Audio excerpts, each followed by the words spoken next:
had a relationship before and it didn't work out, and you always feel as a woman, at least most women, that you did everything right. You didn't. Right, right. Yeah, but you feel that way. You feel that way because you tried your very, very best. It just everything you did makes sense to you. And if he was a woman, it might have worked because you Right. gave to him what women want and the way women think. But it's not the way men are. Constant misinterpretation causes a woman to go, I don't understand why. That then causes her to increase her mistrust. That causes a man to get defensive. And not that he doesn't have his whole set of problems. It sounds like I'm just saying, oh, women need to make the change. I'm just saying, women, if you want a different result in your life, you need to make a change and continue exploring. How did I unknowingly sabotage my past relationships? That increases trust. Because ultimately, when women have a hesitancy to get involved again, it's not that they don't trust men, it's they don't trust themselves. Because ultimately, if you've ever fallen in love, there's this feeling that goes along with falling in love is I found the one. I'm certain this is the one. Mm-hmm. And then when they're not the one, you go, I can't trust myself deep down inside. And so that's very challenging to get back on the horse again. That's what I'm calling getting in a relationship, because this is well known. If a child falls off the horse and now you don't put them back on the horse, they're going to avoid getting on horses. And the longer they avoid getting on horses, the greater their fear is inside, the greater their mistrust will be in themselves. See, this is deep inside. So it's really important that you go out and start dating again to shift that avoidance tendency. Because the avoidance, whenever you're avoiding something, your brain goes into a bias towards looking for the reason to avoid. And now you have more reasons to avoid. So you reaffirm, I'm not going to get in a relationship. And now you have more reasons. You see, your brain will automatically amplify anything that causes fear inside. And this is what we have to just work with, this monkey brain that we have, and change the actual plasticity in the brain. The brain has a nature that you can rewire your brain, literally. And you can rewire your brain to have successful relationships by getting involved. If I'm talking to women, finding men that are interested in you. There's two categories. One is the man who's really interested in you and you're not interested in him. Go for it. Okay, that's always the category. Now there's another man who's interested in you and you're sexually attracted to him. Go for it. And then, but be aware that if you're immediately sexually turned on to a man, it's usually because he's not really interested in you. He's dangerous.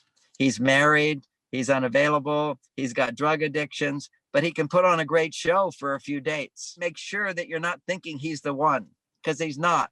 The one, when you get to that place, the one is, generally speaking, someone that you feel you can first become naked with in your mind. You can share everything you think, what you feel, and he's interested, and you feel that they're completely safe to express. You're never people pleasing when it comes to thinking. And then there's the emotional side of it.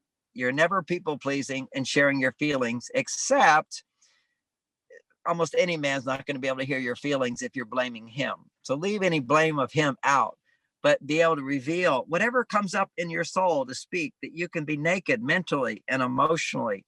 You can also express your wishes and wants to ask for him to do things for you. And you don't feel this obligation to do for him.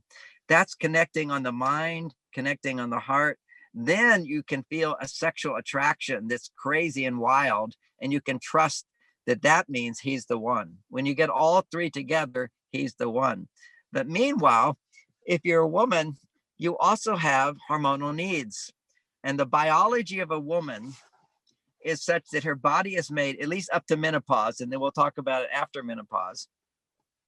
The biology of a woman is she needs to be able to be a healthy woman, to be hormonally in balance. She needs to be able to fully ovulate every month.